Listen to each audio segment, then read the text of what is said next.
La vida en este mundo está llena de problemas, dificultades, pruebas.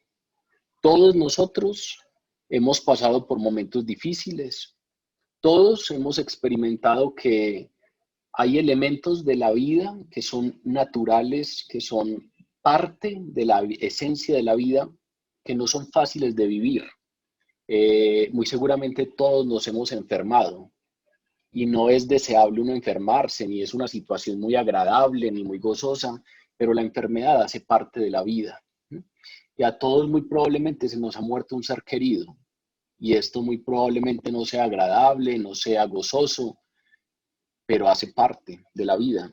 Algunos muy probablemente habrán pasado dificultades económicas, que no es lo más deseable, pero hace parte.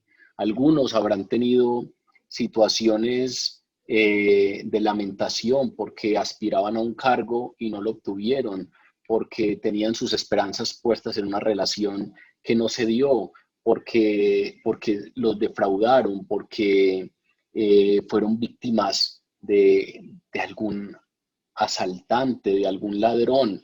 Si ustedes revisan, tenemos dificultades, problemas, momentos difíciles, momentos que no son gozosos, y eso hace parte normal de la vida. Y es muy probable que tanto usted como yo hayamos enfrentado algunas o muchas de esas situaciones y entonces sepamos de qué nos están hablando cuando nos hablan de dificultades, de problemas. Es muy probable que en esos momentos muchos tendamos a preguntarnos qué pasa. Si yo estoy con Dios, ¿por qué me pasó esto? Si yo le puse esta relación a Dios, ¿por qué no salió como yo pretendía? Si yo le puse este proceso a Dios, ¿por qué tuvo el desenlace que yo no deseaba? ¿Por qué si yo camino con Dios, tuve el accidente que tuve?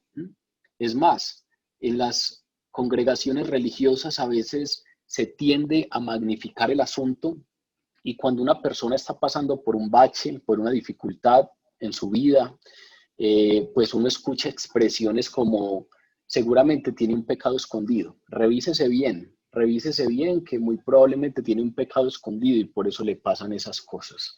Y es que tenemos como la idea de que las dificultades no hacen parte de la vida y que por lo tanto si me vienen es porque debo algo, si me vienen es porque tengo un pecado escondido, si me vienen es porque algo tengo que estar haciendo mal. Y obviamente ese tipo de pensamiento es subsidiario de una línea de evangelización que a veces se ha extendido, que es aquel evangelio de la no dificultad, aquel evangelio de la prosperidad, aquel evangelio de ven a los pies del Señor Jesús y se acabaron tus problemas, porque no vas a tener ningún problema. Cuando venimos a textos como los de hoy, pues nos damos cuenta que la palabra, en vez de pretender que no existen las dificultades y los problemas, enfrenta esas situaciones de vida directamente. Si comenzáramos, por ejemplo, a estudiar la historia del pueblo de Israel, ustedes se van a encontrar con muchas situaciones difíciles. Hace un tiempo, hace una semana, estaba conversando en otro grupo con unos amigos sobre un tema parecido y estudiábamos un poco ese caminar del pueblo de Israel en el desierto. Después de que Dios sacó a Israel de Egipto, abriendo el Mar Rojo en dos, la primera estación de ese caminar con Dios, ¿saben ustedes cuál fue?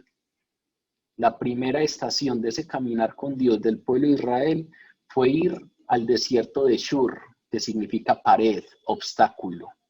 Y caminando 3 días en el desierto de Shur, sin hallar agua, sedientos, deshidratados, llegaron a un estanque de agua que no podía ser bebida porque el agua era amarga. Y por eso, dice la palabra, le llamaron a aquel lugar Mara, porque sus aguas eran tan amargas que no podían ser bebidas. Vean lo que les estoy diciendo, la primera estación de ese caminar del pueblo de Israel con Dios en el desierto, después de salir de Egipto, fue ir a un desierto llamado Shur, que en hebreo esa palabra significa pared u obstáculo. que tiene todo que ver con problemas. Y allí estaban sedientos, agotados, y se encontraron con una fuente de agua, pero que era amarga. Pero si leemos al profeta Jeremías, también vamos a encontrar lamentaciones del profeta Jeremías, que dice: ¿para qué salí del vientre de mi madre? Para ver trabajo y dolor, y para que mis días se gastasen en afrenta, dice Jeremías. Y si hacemos un recorrido por varios libros de las Escrituras, nos vamos a dar cuenta que las dificultades, los problemas, la enfermedad, la muerte, no son excluidas en la palabra, sino que por el contrario, la palabra enfrenta las dificultades directamente como parte de la vida. En este caso, hablando del Nuevo Testamento, Jesús, sabiendo que sus seguidores enfrentarían problemas, tampoco se hace el de la vista gorda o el de la Ray-Ban, como dicen con el tema de las dificultades. Jesús, sabiendo que la vida trae problemas, le ordenó a sus discípulos: no os afanéis por el día de mañana, porque el día de mañana traerá su afán. Baste a cada día su propio mal.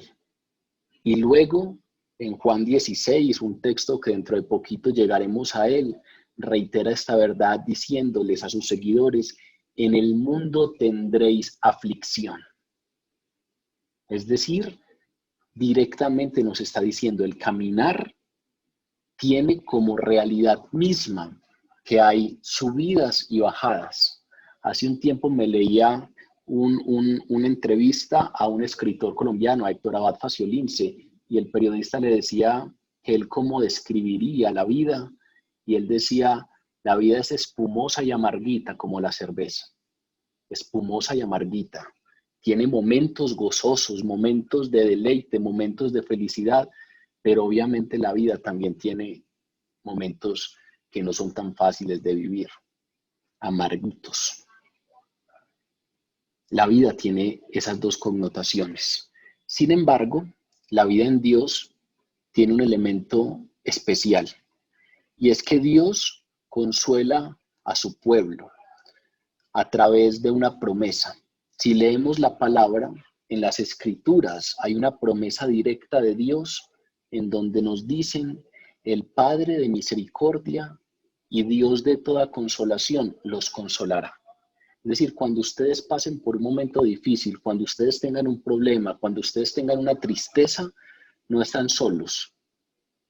El Dios y Padre de toda misericordia y Padre de toda consolación los consolará. No quiere decir que si caminamos con Dios no nos va a pasar nada, pero sí quiere decir que si caminamos con Dios y algo nos pasa, tenemos un consolador.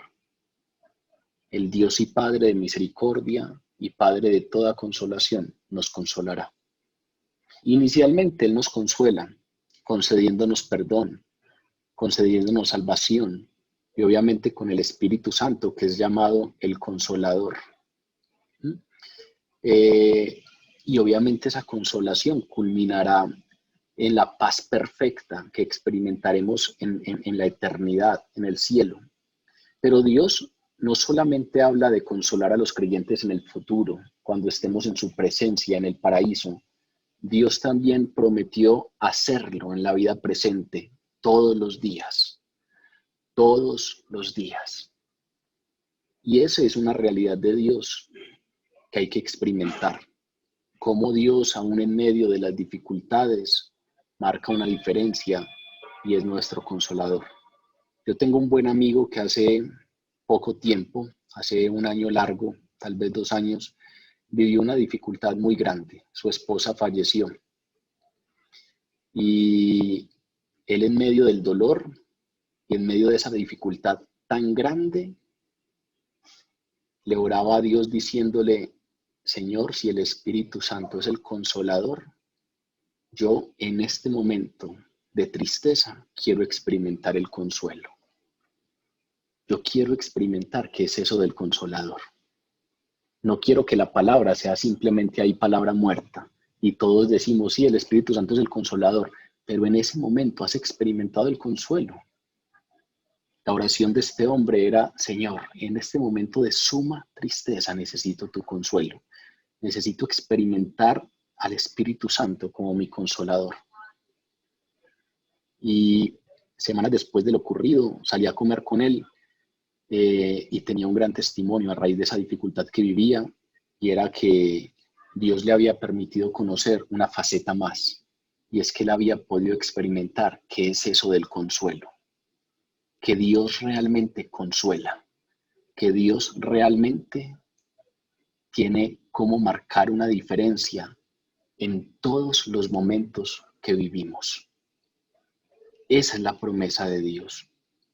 No solamente es un consuelo futuro en el cielo, sino que promete consolarnos en la vida presente, todos los días, en las pruebas, dificultades, problemas que vivimos, porque el caminar mismo de la vida acarrea este tipo de cosas. Eso mismo oraba David en el Salmo 23. Recuerden aquel salmo que tanto escuchamos. David decía: aunque ande en valle de sombra de muerte, no temeré mal alguno, porque tú estarás conmigo. Tu vara y tu cayado me infundirán aliento.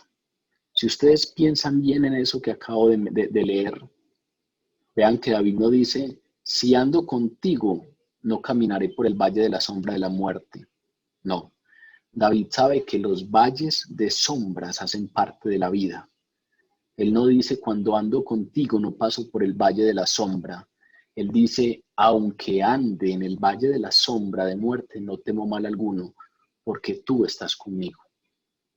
Porque si estoy viviendo momentos difíciles, tú estás conmigo, y tu vara y tu cayado me infunden aliento.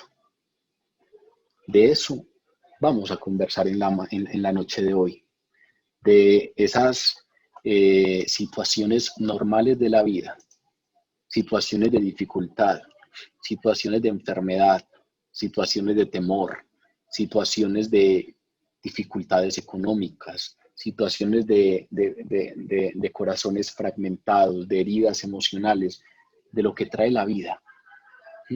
Aquí estamos contextualizándonos un poco en la noche anterior a la muerte de Jesús.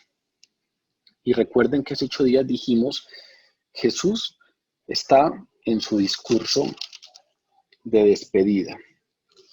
Desde aquí, desde el capítulo 13 que empezamos hace 8 días hasta el capítulo 16, hay un discurso de Jesús hacia sus discípulos.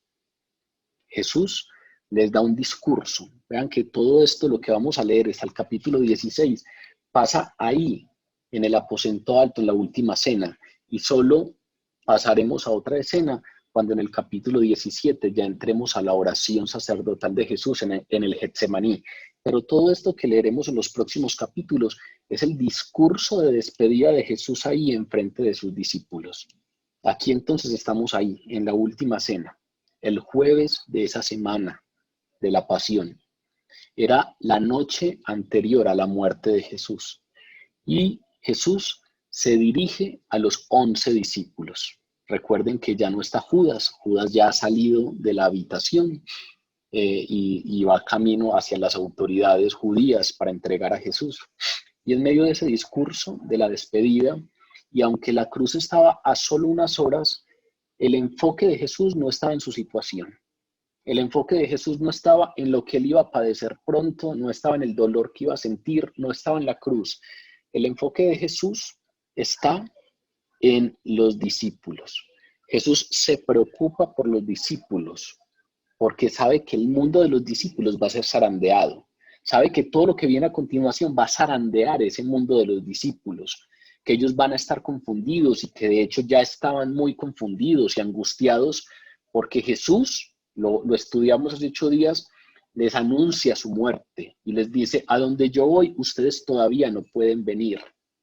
Están angustiados y confundidos porque es inminente la pérdida de su maestro. Él pronto se iría y ellos llorarían y se lamentarían, y entonces Jesús busca consolarlos. Jesús, a pesar del dolor que le espera pronto, en este discurso de despedida se concentra en sus discípulos y busca consolarlos. Allí, entonces, comenzaremos a estudiar este discurso y los primeros 14 versículos de ese discurso que son los que estudiaremos hoy, los primeros 14 versículos de este capítulo 14, establecen el fundamento de ese consuelo. Y no solamente es el fundamento del consuelo para aquellos discípulos que están en el aposento alto, allí en la última cena, esos 11, sino para todos los creyentes. Es decir, aquí Jesús establece el fundamento del consuelo para usted y para mí que creemos en él. Ante la dificultad de la vida, ¿de dónde viene el consuelo de los creyentes?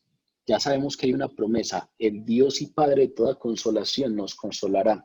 Cuando estemos en una dificultad, ante esas dificultades, ¿de dónde viene el consuelo para los creyentes? Los versículos que conversaremos a continuación tratan acerca de la respuesta a esa pregunta. ¿De dónde viene el consuelo para los creyentes? ¿Cuál es el fundamento del consuelo de los cristianos? Leo entonces en favor de todos. Juan, capítulo 14, versículos del 1 al 14. No se turbe vuestro corazón. ¿Creéis en Dios? Creed también en mí. En la casa de mi Padre muchas moradas hay, y si no fuera así, yo os lo hubiera dicho. Voy pues a preparar lugar para vosotros. Y si me fuere y os prepararé lugar, vendré otra vez y os tomaré a mí mismo, para que donde yo estoy, vosotros también estéis. Y sabéis a dónde voy y sabéis el camino. Le dijo Tomás, Señor, no sabemos a dónde vas. ¿Cómo pues podemos saber el camino? Jesús le dijo, yo soy el camino, la verdad y la vida. Nadie viene al Padre sino por mí. Si me conocieseis, también a mi Padre conoceríais, y desde ahora le conocéis y le habéis visto. Felipe le dijo, Señor, muéstranos al Padre y nos basta. Jesús le dijo, tanto tiempo hace que estoy con vosotros, Felipe, y no me has conocido. El que me ha visto a mí ha visto al Padre. ¿Cómo pues dices, muéstranos al Padre? ¿No crees que yo soy en el Padre y el Padre en mí? Las palabras que yo os hablo no las hablo por mi propia cuenta, sino que el Padre que mora en mí, Él hace las obras. Creedme que yo soy en el Padre y el Padre en mí. De otra manera, creedme por las mismas obras. De cierto os digo, el que en mí cree, las obras que yo hago, Él las hará también, y aún mayores hará, porque yo voy al Padre. Y todo lo que pidiereis al Padre en mi nombre, lo haré, para que el Padre sea glorificado en el Hijo. Si algo pidiereis en mi nombre, yo lo haré. Como ven, este texto comienza con aquella expresión de Dios, no se turbe vuestro corazón. Y a raíz de esa expresión de Jesús, hay un desarrollo precisamente de en dónde está el fundamento para que nuestro corazón no se turbe. ¿En dónde está el fundamento para que, a pesar de las dificultades, nuestro corazón no esté turbado, sino que podamos estar cimentados, tranquilos, siendo consolados por Dios? Lo primero, precisamente, de lo que habla Jesús es su presencia. No se turbe vuestro corazón, dice el primer versículo. Creed en Dios, creed también en mí. Lo primero a lo que nos lleva la palabra en este texto es a entender que el consuelo de los creyentes, que la diferencia en las dificultades viene de confiar en la presencia de Cristo. Para los discípulos, los últimos días habían sido una montaña rusa emocional. Vean, si ustedes se meten más o menos en la historia de lo que está pasando con esos discípulos, son unos unos hombres cuyas esperanzas mesiánicas habían llegado al máximo durante aquella entrada triunfal. ¿Recuerdan que hace un poquitico estábamos estudiando la entrada triunfal a Jerusalén? Cuando entró triunfalmente Jesús a Jerusalén, pues nos dice la palabra que había una gran multitud que vino con ramos y le alababan y le exaltaban y le dieron la bienvenida como el Mesías esperado, como el Hijo de David. Y entonces muy seguramente aquellos seguidores cercanos, los discípulos, habían llevado al máximo sus esperanzas mesiánicas. Seguramente consideraban que ya por fin él se va a manifestar como el Mesías que es, por fin la gente lo va a conocer como el gran Mesías que es. Pero después de esa gran agitación y ese llevar esas esperanzas mesiánicas a lo más alto, pues sus esperanzas y sus ilusiones cayeron y se hicieron añicos cuando Jesús públicamente anunció su muerte. Y luego, no solamente contento con anunciar públicamente su muerte, acaba de confirmarles en privado que él va a morir. Hace 8 días estudiamos cuando él les dice: hijitos, aún estaré con ustedes un poco, me buscaréis, pero como dije a los judíos, así os digo ahora a vosotros, a donde yo voy, vosotros no podéis ir. Imagínense qué es lo que están viviendo en esos últimos días estos señores, estos hombres, que tienen unas esperanzas por aquí de que Él es el Mesías esperado y ahora Jesús les sale con que va a morir.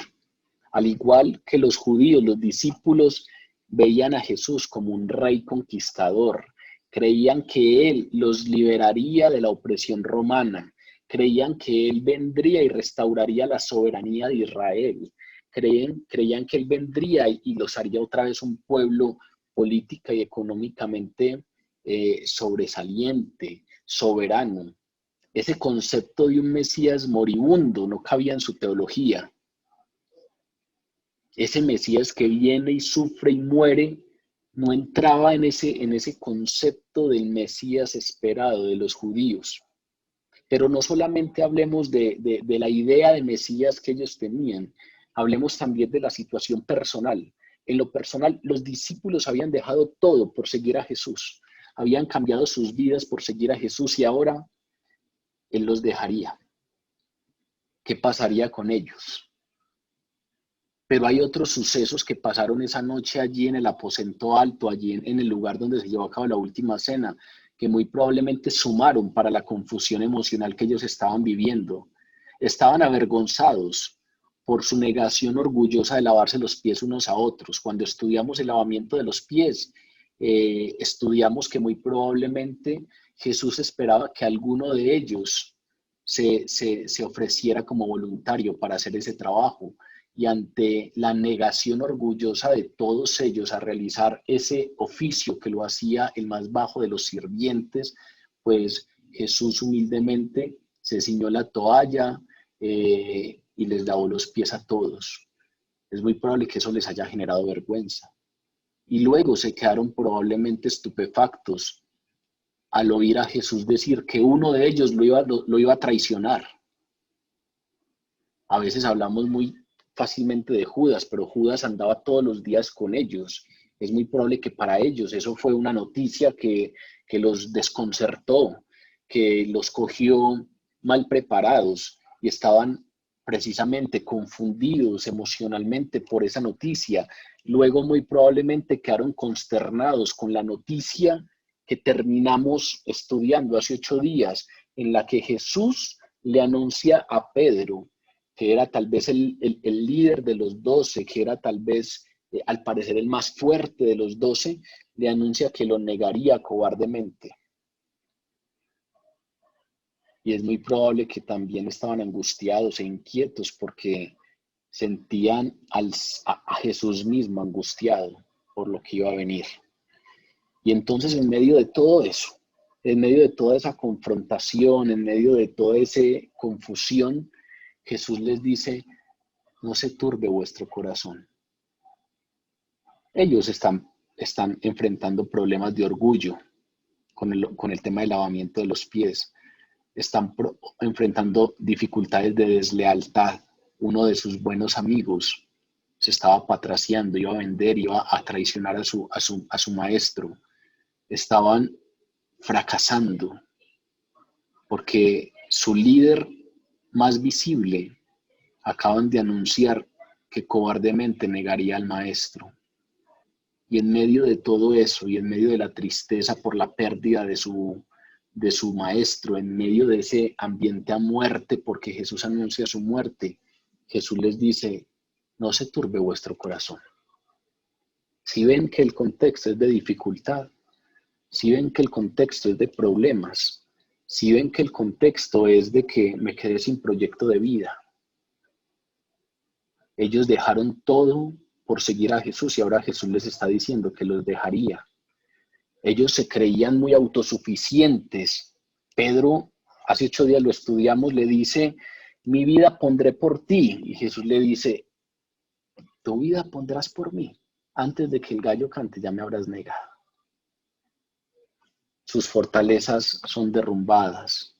Están en un momento de fracaso, están en un momento de desilusión, están en un momento de tristeza. Y es ahí en ese contexto cuando Jesús les dice, no se turbe vuestro corazón. Vean que no les está diciendo que no comenzaran a sentirse turbados. No les está diciendo, cuando venga la muerte, que ya está próxima, no se vayan a turbar. No les está diciendo, no vayan a comenzar a sentirse turbados. Les está diciendo, ya lo están. Paren. Su corazón ya está turbado. Paren. Que su corazón no se turbe más. Esa palabra turbado o esa palabra que no se turbe vuestro corazón es la traducción de un verbo que ya hemos estudiado en otras ocasiones aquí en el Evangelio de Juan y es el verbo griego tarazó, que quiere decir sacudido o agitado. ¿Recuerdan por allá en el capítulo 5 cuando estudiamos el estanque de Betesda, que había un paralítico allí a la orilla del estanque de Betesda y había una creencia popular que un ángel bajaba y agitaba el agua?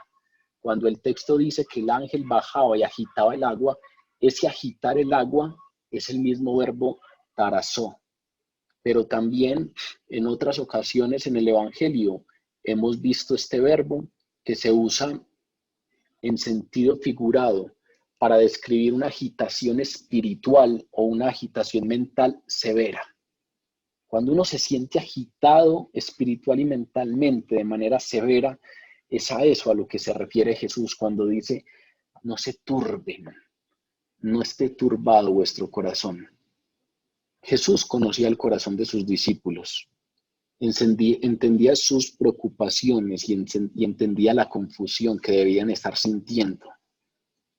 Es probable que los discípulos obviaran o desconocieran el dolor que estaba sintiendo Jesús o la angustia que estaba sintiendo Jesús por lo que se le venía. En Getsemaní sí que lo vemos, Jesús angustiado hasta el límite, postrado en pasión, en una oración fuerte, intensa, y los discípulos se quedaron dormidos. Es muy probable que en muchas ocasiones los discípulos obviaran el dolor de Jesús, pero en cambio Jesús sentía y conocía perfectamente el dolor de ellos y buscaba consolarlos. Y entonces, sabiendo cómo se sentían en ese momento, les añade otro mandamiento. Hace 8 días estudiamos el nuevo mandamiento de Jesús. Ámense unos a otros como yo os he amado. Y ahora Jesús añade otro mandamiento. Tal y como creen en Dios, deben también creer en mí. Vean lo fuerte que es ese versículo 1. No se turbe vuestro corazón. ¿Creéis en Dios? Creed también en mí. Es un versículo fuerte porque lo que está diciendo aquí Jesús lo que está haciendo Jesús es afirmando su deidad. Se ubicó a la par del Padre como objeto apropiado de fe. Aquí lo que está diciendo Jesús es que Él no está por debajo del Padre. Aquí lo que está diciendo Jesús no es, ustedes tienen que creer en Dios Padre y yo soy un profeta de ese Padre. No, aquí lo que está haciendo Jesús es de una manera directa, afirmando su deidad y diciendo, yo soy Dios y estoy a la par del Padre como objeto apropiado de fe. Y así como creen en Dios, crean en mí. Los llama a esperar en Dios y al llamarlos a esperar en Dios, Jesús los estaba llamando a poner la esperanza en Él. Si ustedes revisan, el pueblo de Israel, a excepción de unos lapsos ocasionales de idolatría, Israel tenía una herencia de fe y confianza en un Dios único. Por ejemplo, Deuteronomio 6 nos narra que Moisés le dice a la nación, escucha Israel, el Señor nuestro Dios es el único Señor. Ese versículo nos permite captar la esencia de la fe del Antiguo Testamento.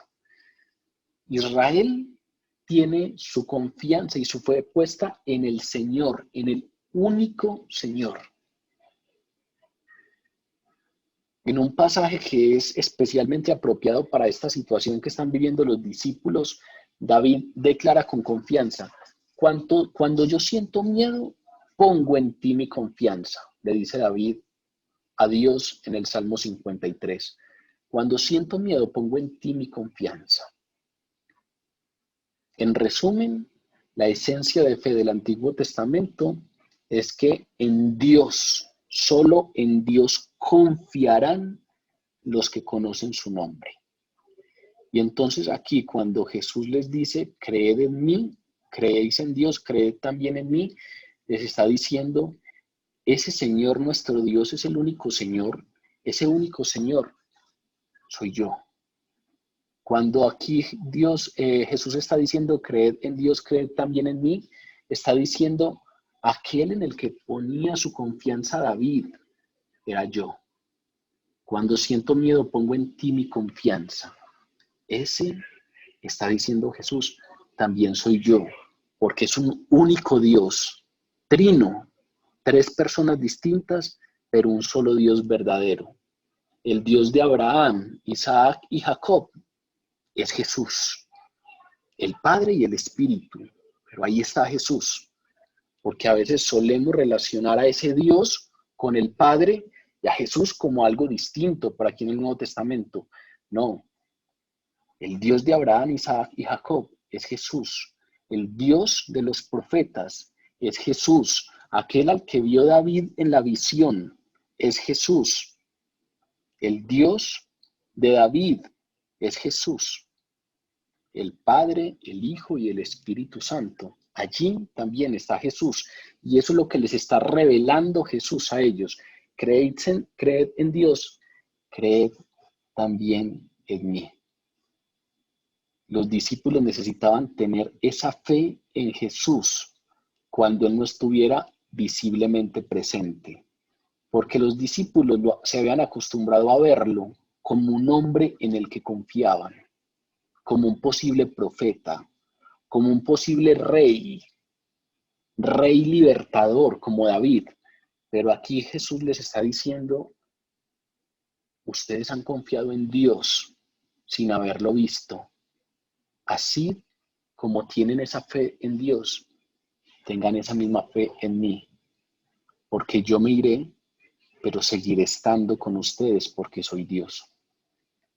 El Señor, vean que aquí no les está llamando a creer en Él para la salvación. Cuando les dice, creed también en mí, no les está diciendo que crean en Él para salvación. Ya ellos lo habían hecho, ya ellos le habían entregado su vida al Señor. Les está diciendo, tengan una confianza continua en mí. Ese verbo creer que aparece en este primer versículo está en tiempo presente. Es el verbo pisteu, en tiempo presente continuo. Es decir, les está diciendo, crean continuamente en mí.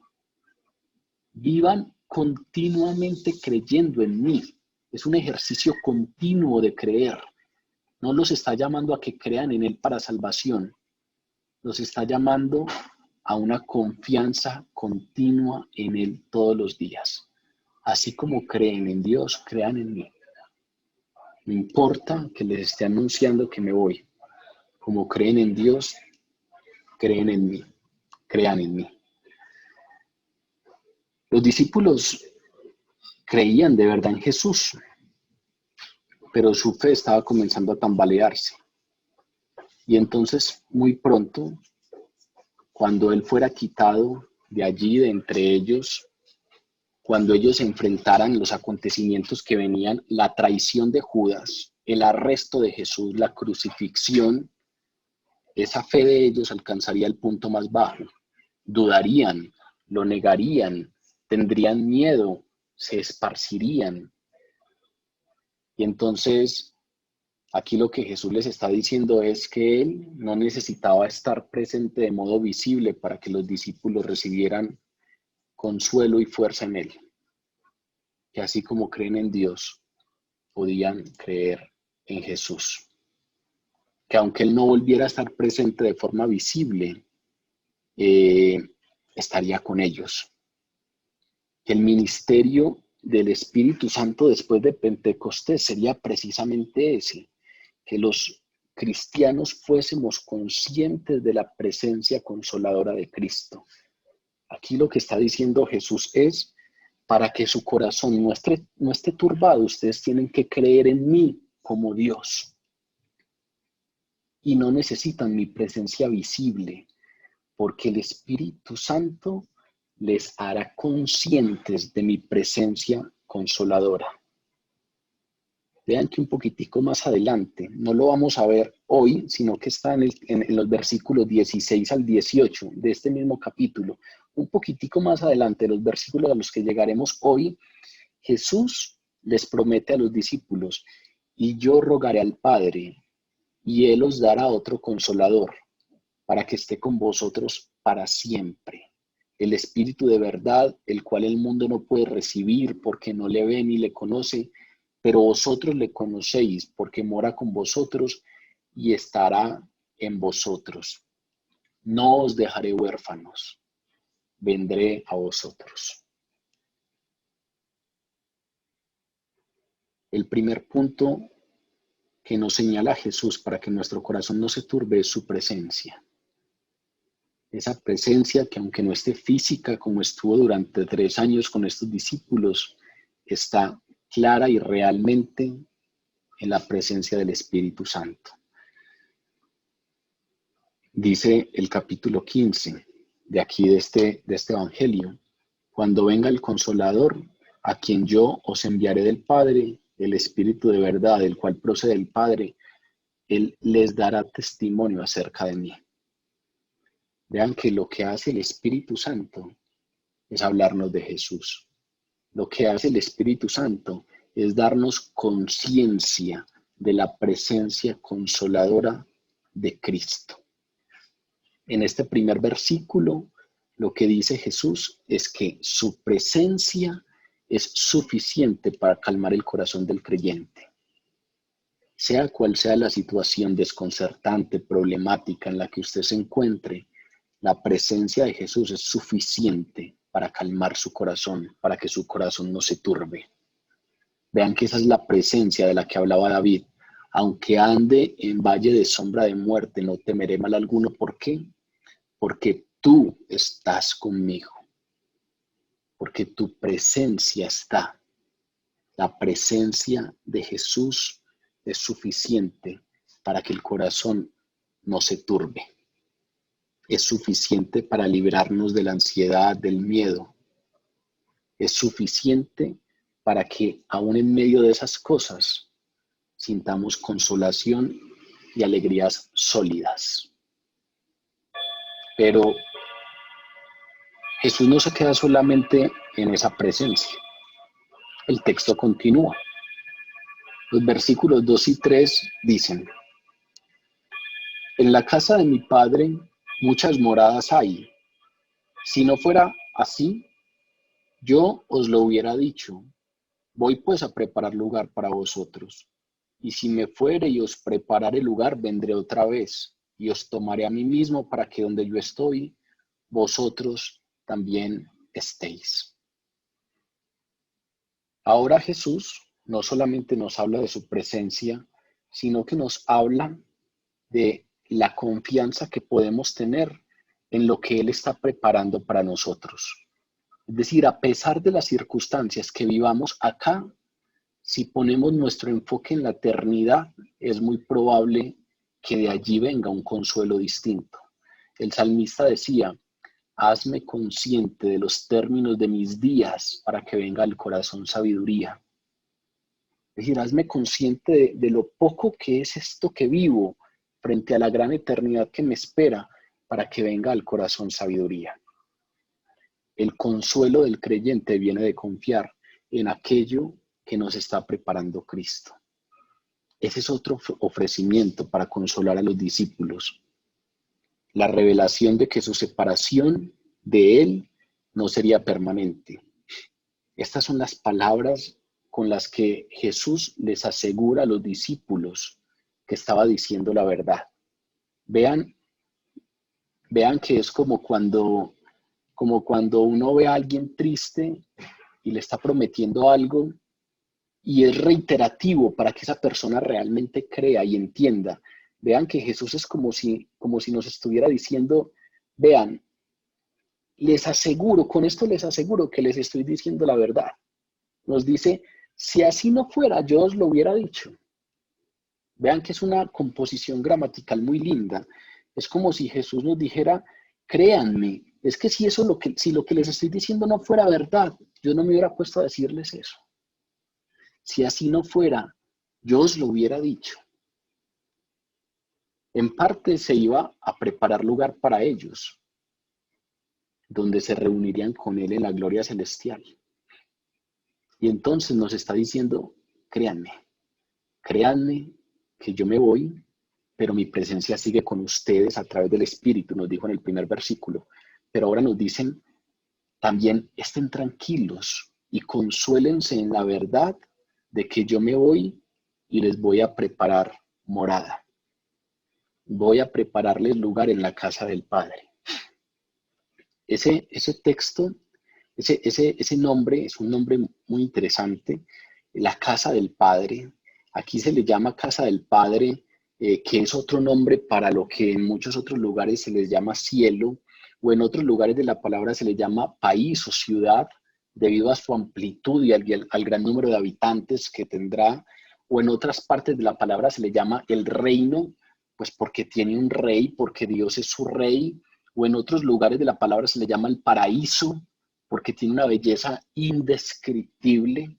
Y entonces es probable que nos hayamos acostumbrado a llamarle de muchas maneras: el paraíso, la eternidad, la gloria de Dios, la ciudad santa, la nueva Jerusalén, el reino, el cielo.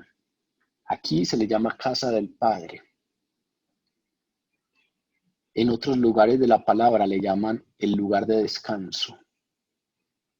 Vean ese nombre tan lindo, el lugar de descanso, porque es donde los redimidos descansan del conflicto agotador con el pecado, con Satanás, con el mundo.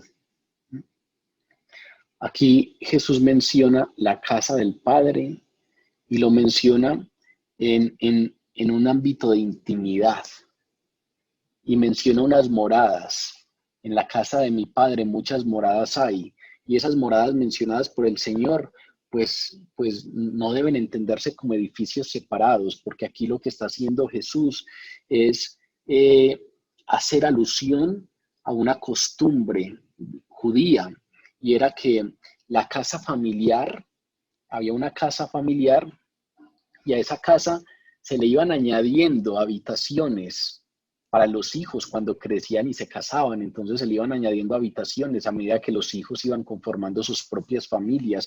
Una costumbre que, por ejemplo, aquí en Medellín es muy reiterativa, y es como se han construido la mayoría de nuestros barrios, con una dinámica informal en donde la gente tiene una casa, pero no construye techo, sino que deja la terraza, y el regalo de bodas para el hijo es la terraza, para que él construya ahí y pueda vivir. Son como esas habitaciones que se van añadiendo a una misma casa, y eso solía ocurrir en Israel. Y Jesús aquí está haciendo alusión a esa costumbre judía, y entonces no está hablando de edificios separados, sino de habitaciones que se añaden a una misma casa, haciendo un énfasis en esa intimidad del cielo, en esa intimidad en donde no viviremos aparte, sino que estaremos ahí con Él.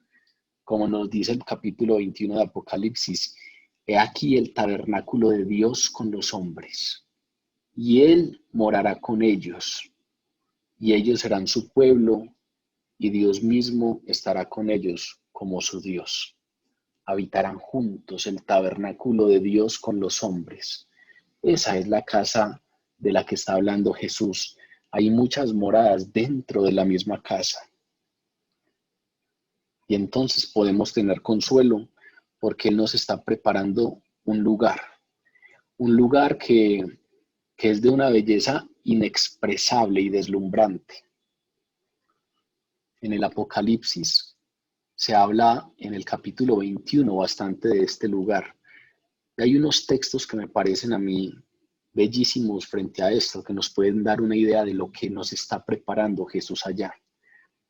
Dicen algunos apartes del capítulo 21 de Apocalipsis: me llevó en el espíritu a una montaña grande y elevada, y me mostró la ciudad santa, Jerusalén, que bajaba del cielo procedente de Dios. Resplandecía con la gloria de Dios, y su brillo era como el de una piedra preciosa, semejante a una piedra de jaspe transparente. Tenía una muralla grande y alta, y 12 puertas custodiadas por 12 ángeles, en las que estaban escritos los nombres de las 12 tribus de Israel. 3 puertas daban al este, 3 al norte, 3 al sur y 3 al oeste. Y la muralla de la ciudad tenía 12 cimientos en los que estaban los nombres de los 12 apóstoles del Cordero. Y la calle principal de la ciudad era de oro puro, como cristal transparente. Y no vi ningún templo en la ciudad, porque el Señor Dios Todopoderoso y el Cordero son su templo. La ciudad no necesita ni sol ni luna que la alumbren, porque la gloria de Dios la ilumina, y el Cordero es su lumbrera. Las naciones caminarán a la luz de la ciudad, y los reyes de la tierra le entregarán sus espléndidas riquezas. Sus puertas estarán abiertas todo el día, pues allí no habrá noche, y llevarán a ella todas las riquezas y el honor de las naciones. Nunca entrará en ella nada impuro, ni los idólatras, ni los farsantes, sino solo aquellos que tienen su nombre escrito en el libro de la vida, el libro del Cordero. Vean cómo se le llama al libro de la vida, el libro del Cordero, dice Apocalipsis 21-27. Solo entrarán en ella los que tienen su nombre escrito en el libro de la vida, el libro del Cordero. Solamente entrarán en ella a quienes, aquellos a quienes Jesús les esté preparando morada. Aquellos a quienes Jesús les está allí preparando un lugar, que son aquellos que creen en Él como Salvador, como Dios. Y entonces su sacrificio en la cruz del Calvario los alcanza. Y entonces la promesa de Jesús con estos es: vendré otra vez y los tomaré a mí mismo, para que donde yo estoy, vosotros también estéis. Esa es otra fuente de consuelo para el creyente, aquello que nos está preparando Jesús, y la promesa de que la separación no es definitiva, sino que aquí podemos tener conciencia de su presencia real a través del Espíritu Santo, pero que vendrá el momento en que Él vendrá otra vez y nos tomará, para que donde Él esté, nosotros también estemos. Continúa el texto diciéndonos en los versículos del 4 al 6: y sabéis a dónde voy, y sabéis el camino. Le dijo Tomás: Señor, no sabemos a dónde vas. ¿Cómo pues podemos saber el camino? Jesús le dijo: yo soy el camino, la verdad y la vida. Nadie viene al Padre sino por mí. Él ya les había dicho que regresaría al Padre y al parecer esperaba que los discípulos supieran a dónde iba él, pero en aquel momento los discípulos al parecer no estaban seguros de nada. Ya sabemos que era un momento de confusión, ya sabemos todo lo que había pasado esa noche, ya sabemos lo desconcertados que estaban por ese tema del orgullo, del lavatorio de los pies, de lo de Pedro, de la traición de Judas. Y en medio de todo eso, Jesús hace una proclamación. Y esa proclamación de Jesús es otra fuente de consuelo. No se turbe vuestro corazón. Y ese consuelo para que nuestro corazón no se turbe, además de la presencia de Cristo y además de confiar en aquello que nos está preparando Jesús, según estos versículos, también viene de confiar en lo que Él nos proclama en estos versículos. Tomás muy seguramente asumió la vocería de todos, asumió la perplejidad de todos, vocalizando en nombre de todos: Señor, no sabemos a dónde vas. Lo dijo Tomás, pero vean que lo dice en plural. Es como si lo dijera en nombre de todos. Vea, ninguno de los que estamos acá sabemos a dónde vas. Jesús les acaba de decir: sabéis a dónde voy y sabéis el camino. Como que Jesús esperaba algo de ellos y entonces le tocó a Tomás asumir esa vocería de todos y decirles: no, Señor, no sabemos a dónde vas, ¿cómo pues vamos a saber el camino? Tal vez en ese punto ya entendían que Jesús iba a morir. Les parecía algo indeseable, no entendían por qué eso iba a pasar, pero tal vez ya entendían que Jesús iba a morir. Pero su conocimiento llegaba hasta ahí, se paraba en la muerte. No tenían ni idea de qué era lo que pasaría más allá del sepulcro. No tenían experiencia de primera mano sobre qué había más allá del sepulcro y de la muerte. Y entonces no tenían ni idea hacia dónde es que él iba. Si es que vas a morir, pues no sabemos después de la muerte a dónde es que vas. ¿Cómo pues vamos a saber el camino? Jesús les acababa de decir que no podían ir a donde él iba. No podían ir por ahora a donde él iba. Y entonces para ellos era como una especie de confusión. Va a morir y no podemos ir todavía hacia donde él va. No sabemos a dónde va a ir. ¿Cómo pues vamos a saber el camino? Y la respuesta de Jesús ante esta confusión que expresa Tomás en nombre de todos es la sexta declaración: yo soy, del Evangelio de Juan. En otras ocasiones hemos estudiado que Juan en su Evangelio manifiesta a Jesús a través de 7 yo soy. En este caso, la respuesta de Jesús es la sexta declaración: yo soy, del Evangelio de Juan. Jesús entonces le responde a Tomás y a través de él a todos: yo soy el camino y la verdad y la vida, y nadie viene al Padre sino por mí. Solo Jesús es el camino hacia Dios, porque solo Él es la verdad sobre Dios y solo Él posee la vida de Dios. Si alguien pretende conocer a Dios por un camino distinto a la verdad de Jesús, muy probablemente el Dios que conoce es muy distinto, es muy alejado de lo que Dios realmente es.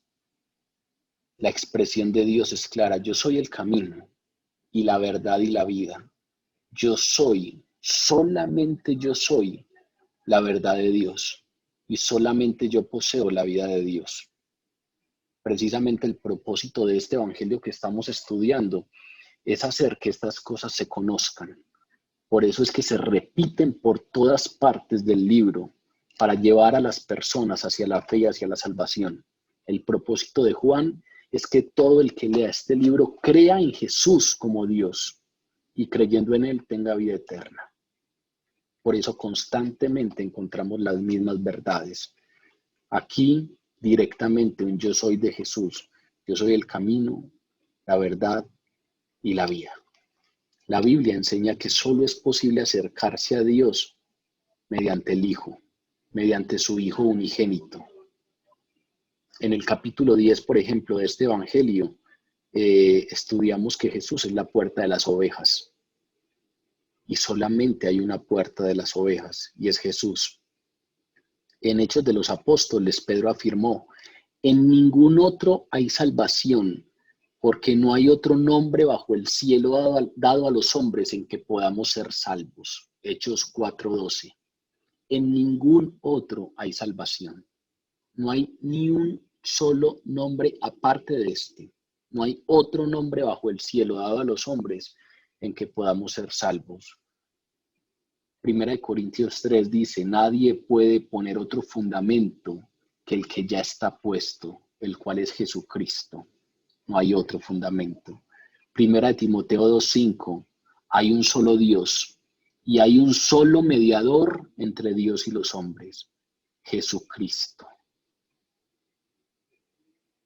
La creencia posmoderna de que hay muchos caminos a la verdad religiosa, pues tal vez sea muy generosa y tal vez sea muy abierta, pero es mentira. Esa creencia posmoderna de que hay muchos caminos para llegar a la verdad de Dios es falsa, porque Jesús es el único camino por el cual los hombres y las mujeres pueden llegar al Padre. No hay otro. Y puede que en medio del lenguaje de extrema tolerancia y de extrema susceptibilidad en el que vivimos, esto parece una exclusión ofensiva. Pero tengas en cuenta que esa exclusión, que a muchos les puede parecer ofensiva, no la estoy haciendo yo, sino que el que hace esta afirmación es la palabra encarnada, es Jesucristo mismo, es la verdad de Dios, es el Hijo unigénito de Dios. Aquí Juan pone esta verdad en la boca de Jesús: yo soy el camino, la verdad y la vida.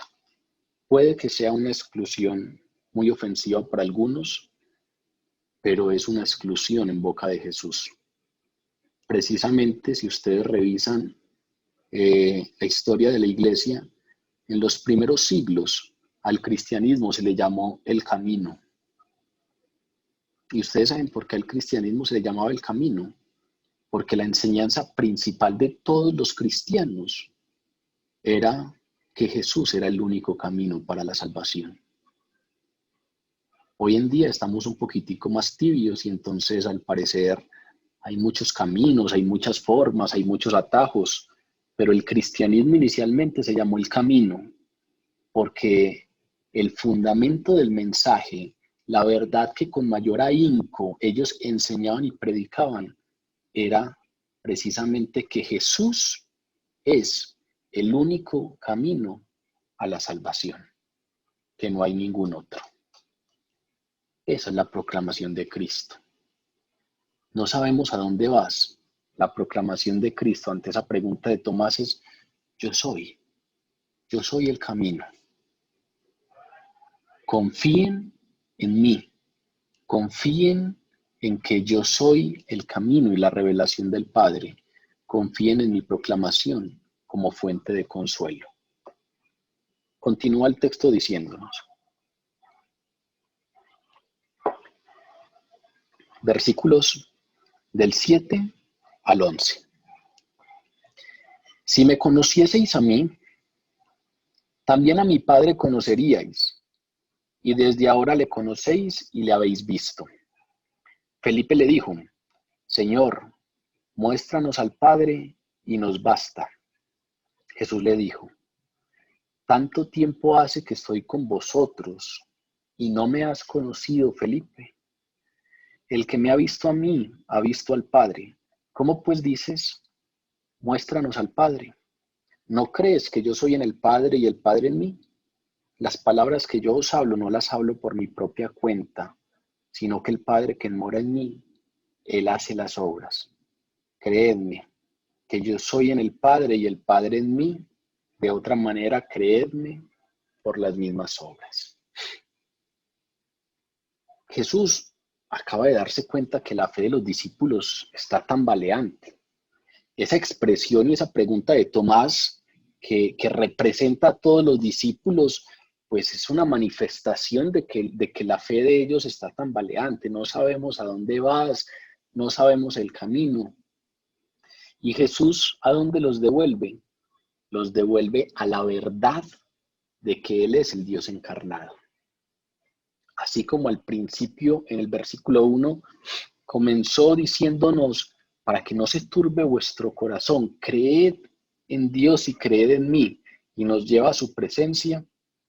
Aquí, ante esta fe tambaleante de los discípulos, otra vez los lleva a confiar en la persona de Jesús. Los reprendió. Los verbos en el versículo 7 son plurales, lo cual indica que el Señor no se dirigía solamente a Tomás. Vean que en el versículo 6 nos dice la palabra, y Jesús le dijo, yo soy el camino y la verdad y la vida, y nadie viene al Padre sino por mí. Yo soy el único, nadie viene por ningún otro camino sino por mí, pero el verbo está en singular. Jesús le dijo, se estaba dirigiendo a Tomás, pero en el versículo 7 ya los verbos son plurales. Ya Jesús está hablando con todos. Ya no se dirigía solamente a Tomás, sino que esto era para todos los discípulos. Si me conocieseis a mí, a mi Padre conoceríais. Si los discípulos hubieran entendido completamente quién era Jesús, habrían conocido al Padre. Esa declaración de Jesús es una afirmación nuevamente de completa deidad e igualdad con el Padre. Si me conocieseis a mí, también a mi Padre conoceríais. Vean que otra vez se nos está manifestando como Dios en completa deidad e igualdad con el Padre. Él es el camino hacia Dios porque Él es Dios revelado. Él no solamente es una manifestación de Dios, Él es Dios manifestado. Tenemos que entender quién es Jesús, porque a veces como que no necesariamente nos queda claro qué es eso de Jesús, a quién debemos dirigir la oración. Si Él dice que Él es el camino a Dios, entonces es porque Él es el camino, pero Dios es otro. No, Él es el camino hacia Dios porque Él es Dios. No es solamente la manifestación de Dios, Él es Dios manifestado. Y esa verdad, hago tanto énfasis en ello, porque esa verdad en la que hace énfasis Jesús es la línea divisoria entre las perspectivas ciertas y falsas sobre Cristo. A lo largo de la historia, muchos han considerado que Jesús es solamente un hombre muy bueno, un gran maestro moral, un gran maestro religioso, un hombre muy virtuoso y ejemplar. En otras ocasiones lo hemos conversado. Esto es falso e imposible. Jesús o es Dios o es un farsante y un mentiroso y un loco. Aquellos que diplomáticamente dicen que Jesús es un excelente maestro moral no tienen ni idea de lo que están hablando. Jesús o es Dios y es quien dice ser, o es un mentiroso farsante, loco, porque Jesús se hace igual a Dios, porque Jesús se toma la atribución de que puede perdonar pecados, porque Jesús se presenta como Dios mismo encarnado, y eso no lo hace un hombre moralmente bueno, sino es Dios. Es decir, o Él es quien dice ser, o no es un hombre ejemplar moralmente hablando, porque sería un mentiroso y un farsante. Pero históricamente hay una línea divisoria entre quienes consideran que Jesús es un excelente maestro, bueno, virtuoso, ejemplar, y otros que consideran que Él es quien dijo que era, es decir, que Él era Dios mismo. Esa es la línea divisoria entre las perspectivas ciertas y falsas sobre Jesús. Jesús es reiterativo en ese asunto. ¿Por qué? Porque la reacción de cada persona ante esta afirmación determina su destino eterno. La salvación no viene de creer que Jesús es un buen hombre y un buen maestro moral y un ejemplo.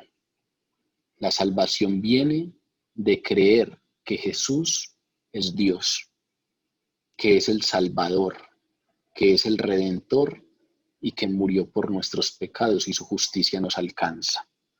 Esa verdad que para muchos es minúscula, es realmente la línea divisoria que determina el destino eterno de las personas. O creemos que es Dios o no estamos creyendo para salvación. La frase que sigue, desde ahora le conocéis y le habéis visto, puede interpretarse como una referencia a ese mismo instante allí en el aposento alto. Si me conocieseis, también a mi Padre conoceríais, y desde ahora le conocéis y le habéis visto. Eh, a veces uno lo lee y tiende a pensar que es una referencia a que en ese mismo instante se está cumpliendo eso de que ahora le conocéis y le habéis visto. Pero luego viene una pregunta de Felipe en el versículo 8, que sugiere que los discípulos aún no entendían qué quería decir Jesús. Y ese es un argumento contra el cumplimiento inmediato de esas palabras. Y nos da a pensar que solo fue hasta después de la muerte, resurrección y ascensión de Jesús y la venida del Espíritu Santo en Pentecostés que los discípulos entendieron la deidad de Jesús y su relación con el Padre. Cuando Él les dice, si me conocieseis también a mi Padre conoceríais, y desde ahora le conocéis y le habéis visto, eso que Jesús está afirmando ahí tiene su cumplimiento real después de la muerte, resurrección y ascensión de Cristo y de la venida del Espíritu Santo. Después de esto, los discípulos realmente conocieron a Jesús y conocieron al Padre a través de Jesús. Y desde ese momento le conocieron y le vieron. En ese momento entendieron la deidad de Jesús y su relación con el Padre. Esa respuesta de ese versículo 7 ya como que silencia a Tomás, pero Felipe no estaba satisfecho. Y entonces Felipe sigue insistiendo, Señor, muéstranos al Padre. Vean que es como si no estuviera contento con ese conocimiento indirecto de Dios, ni siquiera el dado por Jesús. Y entonces tal vez quería una manifestación visible de la presencia del Padre para dar sustento a su fe. ¿Quién sabe qué tenía en mente? Tal vez tenía en mente una manifestación como las que nos narra la palabra, por ejemplo, en el llamamiento a Isaías, que tuvo una visión y vio el trono de Dios, o cuando en el libro de Ezequiel se nos habla de esa teofanía de Ezequiel, o cuando Moisés hablaba cara a cara con Dios y le dijo, muéstrame tu gloria, y pudo ver las espaldas de Dios. Tal vez tenía en mente algo de eso. Y tal vez esa teofanía bastaría para darles tranquilidad. Vean que Felipe lo dice de una manera muy interesante. Muéstranos al Padre y con eso nos basta. Como si estamos confundidos, estamos ansiosos, estamos intranquilos por todo lo que viene, pero si nos muestras al Padre, si nos das una visión sobrenatural del Padre, con eso nos basta. Eso bastaría para darnos tranquilidad. Y habla en nombre de todos. Con eso nos basta a todos. Y la respuesta del Señor es tajante.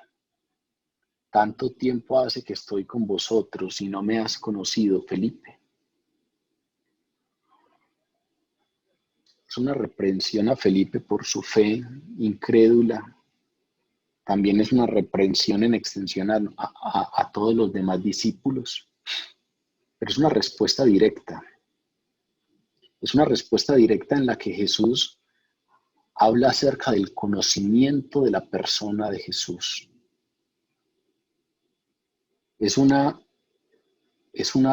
respuesta en donde Jesús les está diciendo, si me conocieran, si no solamente se hubiesen quedado en lo que los judíos creen, si no solamente se hubieran quedado en sus ideas mesiánicas, si no solamente se hubieran quedado con sus ideas que traían consigo de lo que era el Mesías, si me conocieseis, también conoceríais al Padre. Y entonces Jesús les dice, hace tanto tiempo y no me has conocido. Vean que ese verbo conocer está en las dos expresiones. Si me conocieseis, también conoceríais al Padre. Y Felipe le dice, muéstranos al Padre. Tanto tiempo hace que estoy con vosotros, Felipe, y no me has conocido. Te quedaste en tus ideas de mesianismo, te quedaste en tus ideas del Mesías libertador, te quedaste en lo que querías creer sobre el Mesías y no me has conocido. Conocimiento, ¿qué es lo que implica conocimiento? Porque Jesús aquí está diciendo que hay una diferencia entre estar con y conocer. Hace tanto tiempo que estoy con vosotros y no me has conocido. Hay una gran diferencia entre estar con hace mucho tiempo y conocer. Hace un tiempo hablamos de una anécdota que una vez escuché en una conferencia eh, sobre algo, una ilustración que estaba mencionando un hombre, eh, porque era experto en García Márquez y entonces hablaba de todos los libros de García Márquez, había estudiado todas sus obras, había estudiado su vida en detalle, sabía qué había pasado en su niñez, sabía cómo eran sus familiares, todas las vicisitudes por las que había pasado, sabía incluso con cuántas cucharadas de azúcar se tomaba el café García Márquez. Y este hombre contaba que cuando este gran conferencista bajó del escenario, él se le acercó y le dijo, usted ha experimentado la expresión de García Márquez cuando se conmueve. Usted ha experimentado la expresión del rostro de García Márquez cuando está triste. Yo no sé todos los datos que usted sabe de García Márquez, pero yo sé eso, porque yo soy su amigo y lo conozco. Hay una gran diferencia entre saber mucho acerca de y conocer. Hay una gran diferencia entre estar con y conocer. Hace mucho que estamos con y no le conocemos. Esa era la realidad de los discípulos. Pero también es una pregunta para nosotros hoy, porque a veces simplemente nos metemos en el grupo de los que conocen a Jesús porque estamos hace mucho en el grupo de oración, porque hace mucho que profeso mi creencia, porque tengo una devoción diaria de ir a tal grupo o a la Eucaristía. Pues estos hombres andaban todos los días con Jesús, día y noche estaban con Jesús. Y lo que nos revela aquí esta conversación es que no le conocían. Hace tanto tiempo que estoy con vosotros y no me has conocido, Felipe. Esa es una pregunta o un cuestionamiento para todos hoy. ¿Hace mucho estamos con Jesús o hace poco, pero le conocemos? Solamente tenemos las ideas que nosotros nos hemos formado de Él o hacemos silencio en su presencia para que Él nos revele cómo es y venimos a su palabra para conocerle tal y como es. Los discípulos hace mucho estaban con Él, pero no le conocían. Reitera entonces la verdad de su deidad, la verdad de esa unicidad que tiene con el Padre. El Padre y Él son uno solo. Y entonces Jesús le dijo claramente a Felipe y a los otros, el que me ha visto a mí, ha visto al Padre. ¿Cómo pues dices tú, muéstranos al Padre? Vean que estamos hablando de asuntos que son difíciles de explicar y de entender porque estamos hablando de la Trinidad. Nosotros solemos dividir esas personas y sí, la revelación bíblica nos dice que son tres personas distintas, pero es un solo Dios. Cuando Jesús nos dice, yo soy el camino a Dios, cuando habla de Dios está hablando también de Él. Y aquí reitera su deidad y su unicidad con el Padre, cuando dice claramente, es que el que me ha visto a mí, ha visto al Padre. ¿Cómo pues dices tú, muéstranos al Padre? Y vean que las palabras de Jesús como que tienen un matiz o un sabor a tristeza. Había ignorancia, ellos no le conocían. Y esa ignorancia tal vez era esperada porque Jesús sabía que el Espíritu Santo vendría y les revelaría todo, pero también era triste. Hace tanto tiempo que estoy y todavía no me conoces. Hace tanto tiempo y todavía no me ves como Dios, todavía no sabes que yo soy Dios mismo. El Señor había invertido su vida en estos hombres, su ministerio terrenal en estos hombres. Había vivido un día tras otro con ellos. Ellos habían vivido un día tras otro con la imagen del Dios invisible.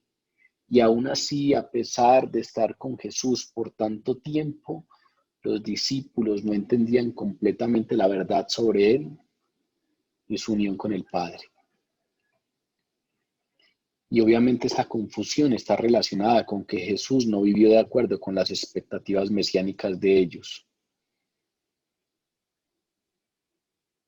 Por eso es importante venir a la palabra, porque nosotros también tenemos expectativas de Dios, porque nosotros también tenemos creencias acerca de Dios, porque la tradición nos ha generado en ocasiones nuestras tradiciones familiares y la religiosidad que vivimos como sociedad nos ha generado unas presunciones acerca de Dios. Y estos discípulos tenían unas ideas preelaboradas de Jesús, del Mesías. Y entonces no conocieron a Jesús realmente como era, sino hasta su resurrección. Y muchos de nosotros pues andamos hace rato en ciertos caminos de Dios, pero, pero la pregunta es clara, ¿lo conocemos o no lo conocemos?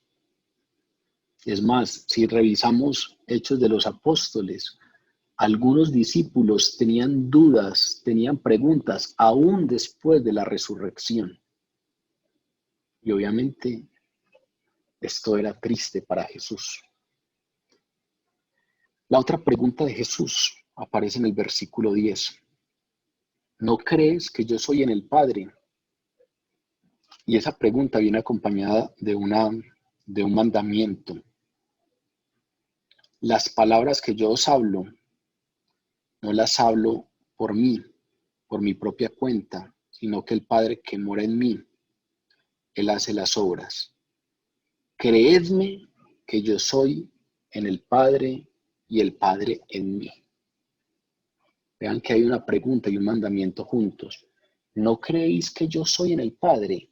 Creedme, creedme que yo soy en el Padre y el Padre en mí. Vean que hay un interés de Jesús en que ellos crean eso. Crean que yo soy en el Padre y el Padre en mí. Crean que somos uno solo. Crean que yo soy Dios. Y sugiere que esa es la cura para la confusión y el desconcierto de los discípulos. La fe no solamente es un medio de salvación, también es el sustento para la vida cristiana. Y entonces hay que tener claridades de esa fe, porque esa fe no es un salto al vacío, esa fe no es un salto ciego e irracional, esa fe no es una fe mística y vaga. La fe cristiana se apoya en un fundamento sólido, y a ese fundamento sólido es al que hace alusión Jesús a continuación. Jesús les dice, crean en mí, y apuntala esto en dos verdades o en dos fuentes claras. Primero, Las palabras que yo os hablo no las hablo por mi propia cuenta, sino que el Padre que mora en mí, Él hace las obras. Él dice, primero mis palabras, no las hablo por mi propia cuenta, sino por el poder del Padre. Recuerden que esto nos lo ha dicho constantemente Juan. En Juan 7:16 Jesús declaraba, mi doctrina no es mía, sino de aquel que me envió. En el Sermón del Monte, que está en Mateo 7, recuerden que cuando terminó Jesús de dar este sermón, la gente se admiraba de su doctrina, porque les enseñaba como quien tiene autoridad, dice la palabra, y no como los escribas. La gente lo escuchaba y quedaba maravillada por la autoridad de sus palabras. Y tal vez el texto que a mí más me sorprende sobre la autoridad de las palabras de Jesús es cuando las autoridades judías mandan a los guardias del templo para que arresten a Jesús que está predicando allí en el templo. Y estos guardias del templo vuelven ante las autoridades con las manos vacías. Y cuando las autoridades les increpan y les dicen, ¿por qué no lo trajeron? ¿Por qué no lo arrestaron? La disculpa o la única expresión de estos hombres es, jamás hombre alguno ha hablado como este hombre. Unos guardias del templo fueron a arrestarlo y escucharon su predicación y no fueron capaces de tocarlo. Y más bien volvieron ante quienes los habían enviado diciendo, no fuimos capaces porque jamás hombre alguno ha hablado como él. Él es diferente. Las palabras de Jesús son una primera fuente a partir de la cual los discípulos pueden creer que Él es Dios, porque Él habla con autoridad. Pero aparte de eso, dice, mis obras. Las palabras que yo os hablo, no las hablo por mi propia cuenta, sino el Padre que mora en mí. Él hace las obras.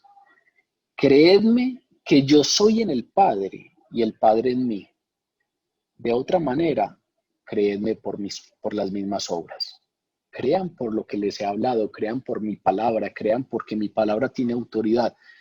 Pero si aún les hace falta algo, créanme por las obras milagrosas, sin precedentes e innegables que he realizado delante de ustedes. Es como si estuviera retando a sus discípulos, diciéndoles, si no son capaces de creerme por lo que les hablo, créanme por las obras que han visto. En Juan 5 estudiamos cuando Jesús declaró, las obras que el Padre me dio para que cumpliese, las mismas obras que yo hago, dan testimonio de mí y dan testimonio de que el Padre me ha enviado. ¿Qué hacen las obras? Nos dan testimonio de quién es Jesús y nos dan testimonio de que viene del Padre y de que es Dios. Su afirmación de igualdad con Dios no está establecida solo en un testimonio personal, sino también está confirmado por sus obras poderosas y sobrenaturales. Crean por mis palabras y por mis obras. Y ese creer en Él, ese creer en la persona de Cristo como Dios, ese es fuente de consuelo. Muéstranos al Padre. Hace tanto tiempo que estoy con ustedes y todavía no saben que yo soy Dios, que yo soy en el Padre y el Padre en mí. Créanme, crean eso y tendrán fuente de consuelo, dice Jesús. Pero el texto continúa y en el versículo 12 Jesús nos da otra fuente de consuelo. De cierto os digo, el que en mí cree las obras que yo hago, él las hará también, y aún mayores hará, porque yo voy al Padre. Recuerdan que Juan constantemente nos ha puesto esta partícula, de cierto os digo, que en griego es amén, amén. Y en otros momentos hemos explicado que es una partícula que denota importancia de lo que viene a continuación. Es decir, se dice cuando se va a revelar una verdad de suma importancia. De cierto os digo, dice Jesús, lo que viene es muy importante. El que en mí cree, las obras que yo hago, él las hará también, y aún mayores hará, porque yo voy al Padre. Es una promesa sorprendente para quien cree en Cristo, y es que las obras que Cristo hizo, el que en él cree también las hará y aún mayores hará. Eso de las obras mayores a veces nos genera algo de duda, y tal vez esa duda tiene que ver con que pensamos en obras mayores en términos de la intensidad de esas obras. Y es muy probable que esas obras a las que se refería Jesús no eran mayores en poder y en intensidad, las realizadas por él. Porque Jesús realizó tal vez las obras milagrosas más poderosas e intensas que se pueden dar. Por ejemplo, la resurrección de muertos. Entonces es muy probable que Jesús no se esté refiriendo a que ustedes harán algo más intenso o poderoso que esto. En efecto, este texto está diciendo que los discípulos de Jesús realizarían obras milagrosas como Jesús, y lo vemos actualmente. Pero tales milagros físicos muy probablemente no eran lo principal para Jesús, porque cuando él dice que harán cosas mayores, no se refiere precisamente a esos milagros poderosos que él hacía. Aunque vuelvo y repito, los milagros, los discípulos de Jesús realizaron milagros y los discípulos de Jesús realizan milagros. Dios realiza milagros a través de sus siervos. Pero cuando el Señor habló a sus seguidores de realizar obras mayores, muy seguramente se refería al alcance del milagro. No al poder y a la intensidad, sino al alcance de ese milagro en términos de alcance espiritual para salvación. Si ustedes revisan, Jesús nunca predicó fuera de Palestina. En cambio, sus seguidores esparcieron el evangelio por el mundo entero, realizando obras mayores que Jesús. Si ustedes revisan, Jesús tuvo un alcance limitado con los gentiles. El ministerio de Jesús fundamentalmente se enfocó en los judíos. En cambio, los discípulos alcanzarían al mundo gentil con el evangelio, y aún hoy el mandato es: vayan y hagan discípulos a todas las naciones. Y hoy en día hay muchos siervos de Dios extendiendo el evangelio por el mundo. Hay muchos siervos de Dios. Hace unos años tuve la oportunidad de conocer un ministerio muy lindo de estudiosos que están en la tarea de traducir la Biblia a los dialectos indígenas, para que muchas culturas indígenas que no conocen otra lengua, que no hablan castellano, ni inglés, ni ninguno de los idiomas pues generalizados en que aparece la palabra, también tengan acceso a la verdad revelada a través de la escritura. Y entonces hay muchos que están dedicando su vida a irse a esas comunidades, a aprender los dialectos de la comunidad y luego ir a traducir lo más fiel posible la palabra de Dios a esos dialectos indígenas para que muchos conozcan. Vean que Jesús tuvo un alcance muy limitado allí en Palestina. Hoy sus discípulos tienen un alcance mucho mayor, yendo incluso a culturas indígenas con dialectos muy particulares con los que es difícil comunicarse. Cuando Jesús fue crucificado, nos dice Hechos de los Apóstoles que sus seguidores, los creyentes, eran unos 120. El día de Pentecostés estaban todos reunidos fervientes en oración en aquella casa, y los seguidores no superaban los 120 en número. En cambio, después de la venida de Pentecostés, en la primera predicación de Pedro, uno de sus discípulos, los que se convirtieron fueron más de 5,000. En alcance, los seguidores de Jesús hacen obras mayores que las que hizo Jesús en su ministerio terrenal. Y ese poder de realizar obras mayores era posible o estaba disponible. ¿Por qué? Porque Jesús iba al Padre. Solo cuando Jesús fuera al Padre, enviaría al Espíritu Santo para habitar en los creyentes y darles poder para este ministerio de evangelización que tenía como principal foco la expansión del evangelio y que obviamente sería acompañado por señales y hechos milagrosos. Aunque Jesús no seguiría presente de forma visible entre ellos, el Espíritu proporcionaría poder, el poder necesario para ampliar la obra que el Señor había comenzado. Y Jesús menciona esto acá. El que en mí cree las obras que yo hago, él también las hará y mayores. ¿Por qué? Porque yo voy al Padre. Otra fuente de consuelo para que no se turbe nuestro corazón es confiar en el poder de Cristo, es confiar en el poder que Él da a sus seguidores a través del Espíritu Santo, porque Él va al Padre. Y termina el texto diciéndonos, y todo lo que pidiereis al Padre en mi nombre lo haré, para que el Padre sea glorificado en el Hijo, y si algo pidiereis en mi nombre, yo lo haré. Como si esa promesa de enviar al Espíritu Santo para darles fuerza no fuera suficiente, nos da otra promesa increíble a todos sus discípulos. Durante ese tiempo que los discípulos estuvieron con él, habían dependido de Jesús para suplir todas sus necesidades. Él les había provisto comida, incluso en una ocasión llegó a pagar los impuestos de Pedro y ahora estaba a punto de dejarlos. Y ellos, que lo habían dejado todo para seguirlo, muy seguramente deberían estarse preguntando de dónde vendrían sus recursos, de qué vivirían ahora. Si es que yo era publicano, diría Mateo, yo era recolector de impuestos, pero este tipo me dijo, sígueme, y yo dejé mi trabajo y ahora lo seguí, y ahora él nos dejará. ¿Qué va a hacer de mi vida? Ya no tengo empleo. Otros eran pescadores y habían dejado sus redes y sus barcas y le habían seguido. Habían dejado sus trabajos, habían dejado su fuente de sustento.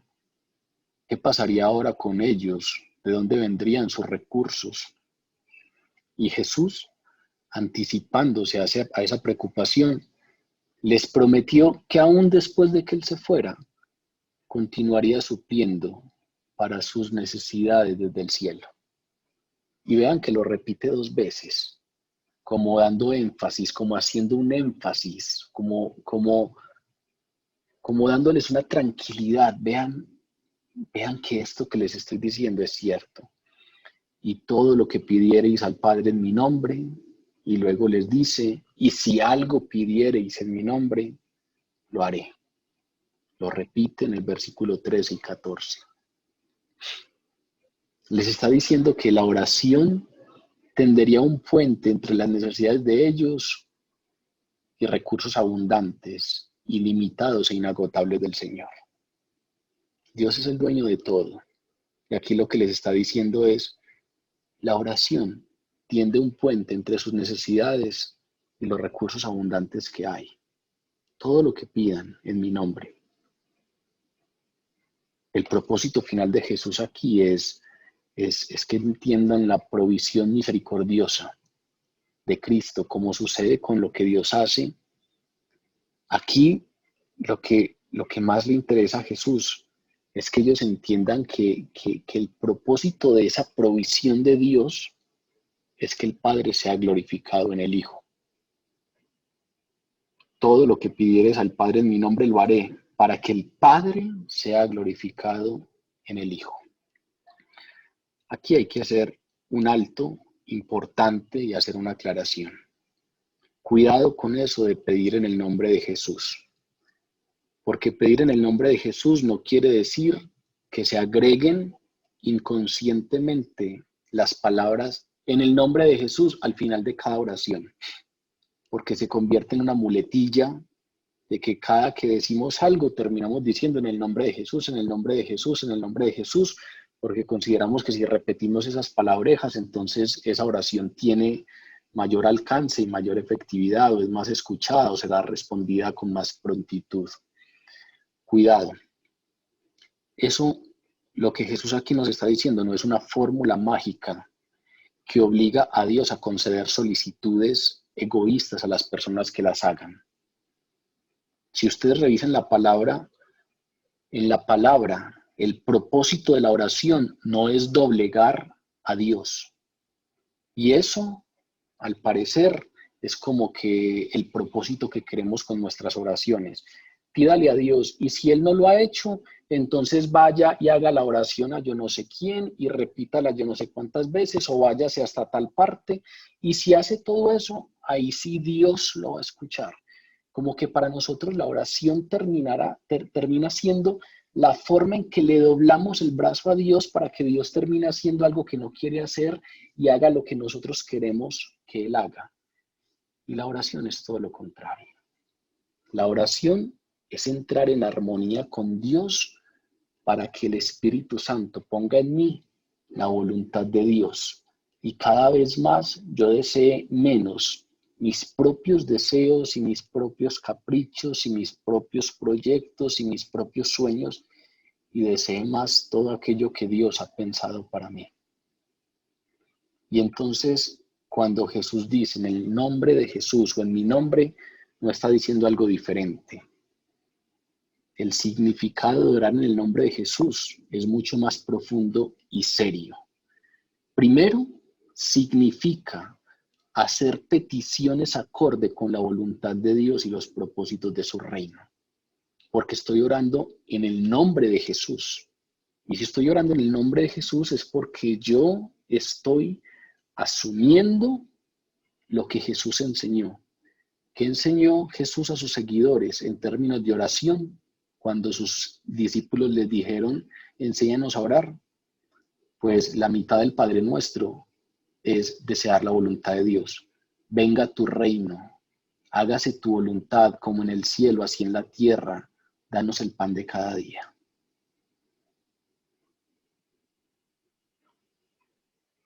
Lo que enseñó Jesús a sus seguidores en términos de oración fue, dobleguen su voluntad, deseen que Dios reine sobre sus vidas y que su voluntad se haga en sus vidas. Y entonces, lo primero es, cuando yo vengo en el nombre de Jesús, tengo que identificarme con lo que Él enseñó. Es como cuando a uno le dicen, vaya y diga que va de parte mía. Cuando uno le dice a alguien, vaya y diga que va de parte mía, es porque éste me puede representar, porque éste tiene intereses parecidos a los míos. Y entonces cuando yo digo yo vengo en el nombre de Jesús, es porque me identifico con lo que Jesús enseñó.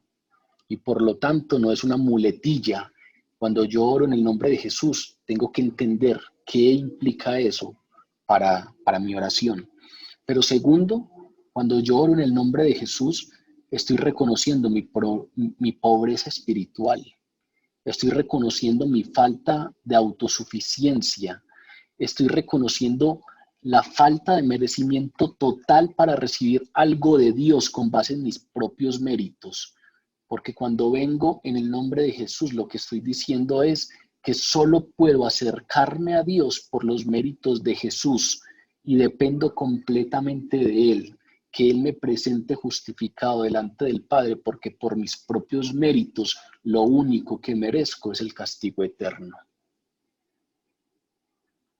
Venir en el nombre de Jesús implica entender que solo puedo venir por Jesús, porque de otra manera sería desechado, porque no soy justo por mi propia justicia, sino que puedo venir delante de Dios presentado como justo solo porque Jesús me justifica. Y por eso vengo en su nombre. Y por eso reconozco mi falta total de autosuficiencia, mi falta de merecimiento y mi dependencia total de Jesús para todo, incluso para suplir mis necesidades. Y finalmente, venir en el nombre de Jesús es estar acorde con lo que Jesús siempre manifestó en términos de la gloria de Dios. Es expresar un sincero deseo de que Dios reciba la gloria con su respuesta. Es decir, es intentar alinear las peticiones personales con los objetivos del Padre de glorificar al Hijo. De cierto os digo, el que en mí cree, las obras que yo hago, él también las hará y aún mayores hará porque voy al Padre. Y todo lo que pidieres al Padre en mi nombre lo haré. ¿Para qué? Para que el Padre sea glorificado en el Hijo. Cuando los creyentes oran, oramos de este modo, oran de acuerdo al nombre de Jesús. Cuando yo deseo la voluntad de Dios, cuando entiendo mi pobreza total y que solamente puedo venir a Dios a través de Jesús, y cuando finalmente quiero que en la respuesta que espero para mi oración, Dios sea glorificado en esa respuesta, entonces oro de acuerdo al nombre de Jesús, de acuerdo a la persona, de acuerdo a los propósitos y de acuerdo a la preeminencia de Jesús.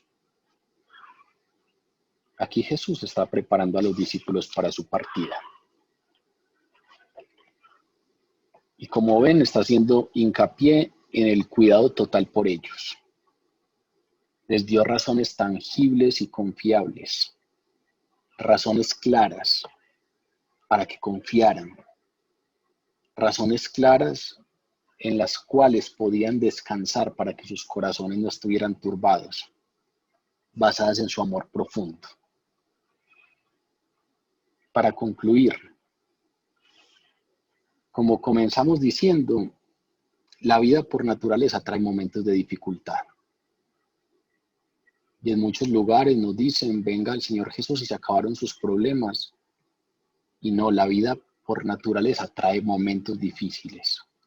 La enfermedad va a llegar en algún momento, seamos creyentes o no. A los creyentes se les mueren los seres queridos, así como a los no creyentes. La vida es espumosa y amarguita como la cerveza. Les dije que me gustó la frase de Abad Faciolince. Tiene momentos espumositos, pero también tiene momentos un poco más amargos. Y ese mensaje de consuelo y esperanza ofrecido por Cristo es tan aplicable hoy como lo fue hace 2 milenios allí en el aposento alto. Nunca se me olvida un testimonio que una vez escuché. Un hombre llegó al grupo de oración donde yo me congregaba cuando conocí a Dios y tenía muchas dificultades. Tenía problemas económicos serios, tenía problemas con su esposa serios, tenía problemas a nivel de adicciones serios, tenía muchos problemas. Y allí en el grupo de oración, un hombre oró por él. Y luego a la reunión siguiente, él llegó y contó el testimonio diciendo que Dios había hecho algo grande. Y le preguntamos por sus problemas económicos y todavía seguían igual. Y le preguntamos por sus problemas familiares y seguían igual, y por sus problemas emocionales y seguían igual. No entendíamos entonces este tipo por qué es que estaba sorprendido, cuál había sido el efecto de esa oración. Y él dijo, yo no sé qué pasó, pero desde el momento en el que oraron por mí, algo cambió en mí y yo soy capaz de dormir. Primero los problemas no me dejaban pegar el ojo y desde el momento en el que oraron por mí yo llegué y mi sueño cambió totalmente. Todos los problemas siguen iguales, pero ahora duermo.